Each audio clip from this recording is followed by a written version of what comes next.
Hello बच्चों, तो आपके सामने एक और वैकेंसी लेकर के हम आए हैं जो कि आपका है हाई कोर्ट ऑफ झारखंड का।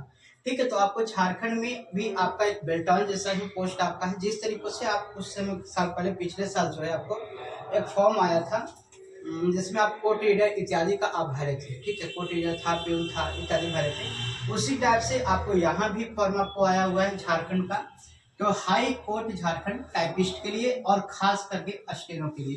देखिए आज के डेट में बाबू, अगर जिन बच्चों के पास टाइपिंग स्पीड है या स्टेनो स्पीड है तो उन बच्चों को आपको सोचना नहीं पड़ेगा टाइपिंग और स्टेनो वालों के लिए। या इसमें क्या क्या चीजें आपको जरूरी है, कब कब क्या होगी, इसके बारे में हम पहले बताते हैं। देखिए, इसकी जो रजिस्ट्रेशन फॉर्म आपके स्टार्ट होगी, जो भराना एप्लीकेशन शुरू होगा वो आपका होगा 1 मार्च से आपका स्टार्ट होगा। अभी सिर्फ नोटिफिकेशन दिया गया है कि बच्चे लोग जो है इसको आप अप्लाई कर सकते हैं। लास्ट डेट इसका है 31 मार्च 2024 का। और इसमें आपको ज्यादा पोस्ट नहीं है, इसलिए हो सकता है ज्यादा बच्चे लोग इस पर ना भी भरने की कोशिश करें। तो जो बच्चे के पास टाइपिंग स्पीड अच्छी खासी है या 40-50 का है तो वे बच्चे जरूर डालें। इसके बाद देखिए, आपको एज लिमिट की अगर हम बात करें, आपको डेट तो हो गया कि 1 मार्च से आपका शुरुआत होगा, 1 मार्च 24 से, और लास्ट डेट है आपका 31 मार्च 2024। इसके बाद आपकी एज लिमिट की बात करें तो एज आपको मिनिमम जो है 21 वर्ष होना चाहिए और मैक्सिमम जो है 35 साल होना चाहिए। ठीक है ना, 35 से अधिक नहीं होना चाहिए और 21 जो है आपको शुरुआत होना चाहिए। कब तक का? तो 1/1/2024 तक जो है आपका एज लिमिट 21 हो जाना चाहिए। अगर हम फी की बात करें तो फी आपका जनरल हो, ओबीसी, ईडब्ल्यूएस का जो फी है वो आपका 500 रुपये रखा गया है। SC ST का जो फी है वो आपका 125 रुपया है।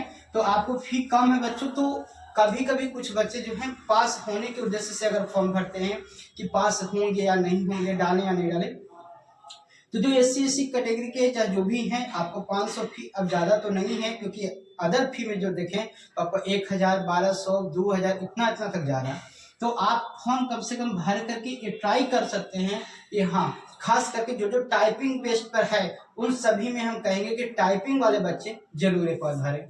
तो ये आपको है टोटल पोस्ट इसमें है 648, ज्यादा नहीं है। और उन 648 में से भी स्टेनो का कितना है और आपको टाइपिंग पे कितना है वो भी हम बताएंगे। एलिजिबिलिटी जो है, योग्यता जो होनी चाहिए वो आपको कम से कम ग्रेजुएशन कंप्लीट होना चाहिए। ग्रेजुएशन चाहे किसी भी स्ट्रीम में हो, चाहे वो आर्ट्स से करिए हो, साइंस से हो या कॉमर्स से हो, इन सभी में से किसी से भी आप पास आउट हैं अगर किसी भी यूनिवर्सिटी से, तो आपको मान्यता यहाँ पे है, यानी ग्रेजुएशन पास आउट होना चाहिए। इसके बाद है आपका इसमें जो स्टेप फाइनल आपका आएगा, पास होने के बाद, टाइपिंग पास होने के बाद आपको इसमें इंटरव्यू है, वही जो है आपको थोड़ा सा प्रॉब्लम कर सकता है। तो इसकी तैयारी जो है, जो भी आप एग्जाम देंगे अच्छे से करना होगा। तो एक इंटरव्यू और सेकंड आपको इसमें पर्सनालिटी टेस्ट भी जो है इंटरव्यू के समय आपको थोड़ा बहुत ले सकता है। पर्सनालिटी देखिएगा कि क्या है, बैठने का तरीका क्या है, आपको बोलचाल का तरीका क्या है, उन सभी के बारे में। इसको देखिए, आपको हम बता दें कि इसमें आपको टाइपिंग बेस्ड पे है। तो टाइपिंग में क्या है, तो देखिए टाइपिंग में आपको अगर कंप्यूटर टाइपिंग हिंदी के लिए आपको 30 वर्ड पर मिनट है और इंग्लिश के लिए जो है आपको 40 वर्ड पर मिनट है। इसमें अभी एक नहीं कहा गया है कि टाइपिंग जो हिंदी है वो किस फॉन्ट पे ली जाएगी। उस समय पहले मंगल फॉन्ट के बारे में चर्चा कर रहे थे, तो मंगल फॉन्ट के बारे में भी पहले बता देते हैं कि मंगल फॉन्ट का स्पेशल कीबोर्ड नहीं बच्चों, लिखने का टाइप जो है वो अलग होता है। तो 40 वर्ड आपको इंग्लिश का आपको है टाइपिंग के लिए।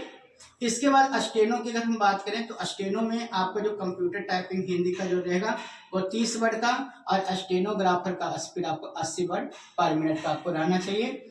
इसके बाद देखिए स्टेनो का सीट ज्यादा है, 399 सीट आपको यहाँ पर है 648 में से, और बाकी जो 249 सीट है वो आपको टाइपिंग वाले बच्चे के लिए।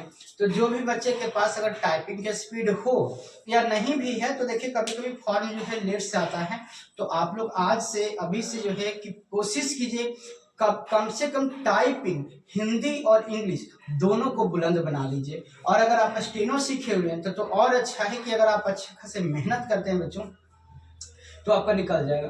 कभी कभी हम लोग सोचते रह जाते हैं कि शायद ये होगा वो होगा, फॉर्म नहीं आएगा या फिर एग्जाम कब होगा। तो ये सारी चीज आप पढ़ने वाले बच्चों को आपको देखने करते रहना पड़ेगा। ठीक है, तो आप खास करके जो भी जिनके पास आप ग्रेजुएशन पास आउट हैं और आपकी टाइपिंग स्पीड अच्छी है तो आप इस फॉर्म को जरूर भरिए, या तो देखने के उद्देश्य से भी आप इसको भर सकते हैं। बाकी जैसा रहेगा नोटिफिकेशन हम आपको बीच बीच में देते रहेंगे, आप हमारे साथ जुड़े रहेंगे। अगर आपको कहीं पर भी कोई भी दिक्कत होगा आप वीडियो के कमेंट्स में जो है आप लिख करके आप जरूर पूछिएगा और बच्चों को आप शेयर कर सकते हैं। तो कमेंट्स में आप जैसे ही लिखेंगे हम जरूर उसका सॉल्यूशन देंगे, क्योंकि जितने भी बच्चे हमसे पूछे हैं आज तक हम सभी का सॉल्यूशन जो है दिए हैं, जहां तक बना है उन सभी को हमने बताया है। ठीक है बच्चों, जैसा जैसा रहेगा हम सारे नोटिफिकेशन आपको देते रहेंगे।